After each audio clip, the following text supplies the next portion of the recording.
পরিবারের সামনে কঠিন সিদ্ধান্ত, শ্বশুরের কথা শুনে বুবলি যা বললেন চুপ করে কেঁদেই ফেললেন সবাই। বন্ধুরা, আজকের ভিডিওটি শুরু করার আগে অনুরোধ শেষ পর্যন্ত দেখবেন, কারণ আজকে যে ঘটনাটি তুলে ধরছি সেটা শুধু শোবিজের খবর নয়, একটা পরিবারের ভেতরের কান্নার গল্প। পরিবারের সামনে কঠিন সিদ্ধান্ত, শ্বশুরের মুখে থেকে বের হওয়া কিছু কথা, আর সেই কথার জবাবে বুবলি যা বললেন, পুরো ঘর নিস্তব্ধ, কেউ চোখে পানি ধরে রাখতে পারেনি। কি হয়েছিল সেই মুহূর্তে সবটাই জানতে ভিডিওটি শেষ পর্যন্ত দেখুন।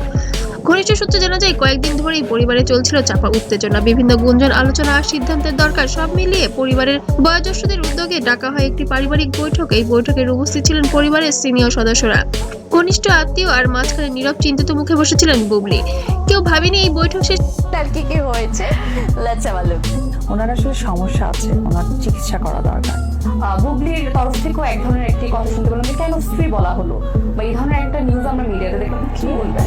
বলেছে কেন স্ত্রী বলা হ্যাঁ, হলো? কেন স্ত্রী বলা হলো? তাহলে এই তো সে হবে কান্নায়।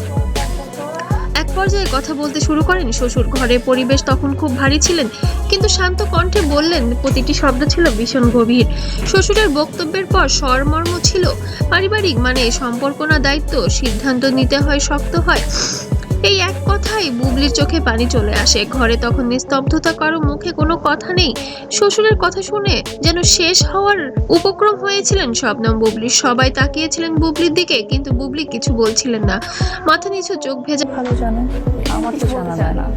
কখনো কি কথা হয়নি, দেখা হয়নি বুবলির সাথে? আসলে ওই নামটাই বলতে চাই সিরিয়াসলি, মানে এদের এত সুন্দর আচ্ছা, ঠিক মুহূর্তকে আছে। হাত কাঁপছে। প্রায় 1 মিনিট পুরো ঘরে শুধু নিস্তব্ধ শব্দ। এই নীরবতাই যেন সবচেয়ে বেশি কষ্টের। অবশেষে বুবলি বললেন, কাপা কণ্ঠে তিনি বললেন, আমি কাউকে কষ্ট দিতে চাইনি, আমি শুধু চেয়েছি সবাই ভালো থাকুক। এই কথা বলেই তিনি আর নিজেকে ধরে রাখতে পারেননি, চোখের দিকে পানি গড়িয়ে পড়ে, কণ্ঠ রুদ্ধ হয়ে আসে। এই মুহূর্ত পরিবারের একজন সদস্য মুখ ফিরিয়ে দেন, আরেকজন চোখ মুছতে মুছতে থাকেন, কেউ কেউ চুপচাপ মাথা নিচু করে বসে থাকেন। ঘরের সবাই কেঁদে ফেলেন। কান্নার মাঝেই আসে সেই কঠিন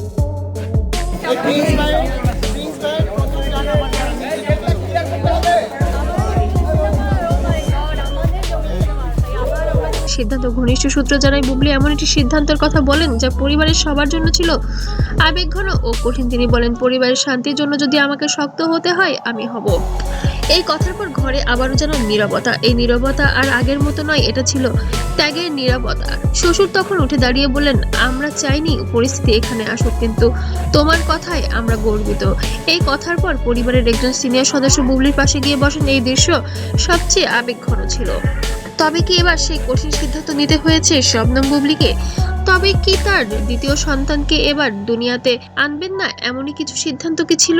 ব্যাপারটা কি এরকম ছিল, নাকি অন্যরকম ছিল, নাকি শুধুই গুঞ্জন? বন্ধুরা, সবজি মানুষ মানেই শুধু আলো ও ঝলমল নয়, তাদের জীবনেও আছে কঠিন সিদ্ধান্ত, নীরব কান্না আর ত্যাগ। আজকের এই ঘটনা আমাদের শেখায়, কিছু সিদ্ধান্ত শব্দে ছোট কিন্তু অনুভূতিতে বিশাল। আপনার মতামত কমেন্টে জানাবেন। আর এই পরিস্থিতিতে আপনি হলে কি করতেন? ভিডিওটি ভালো লাগলে অবশ্যই লাইক দিবেন, চ্যানেলটি সাবস্ক্রাইব করুন।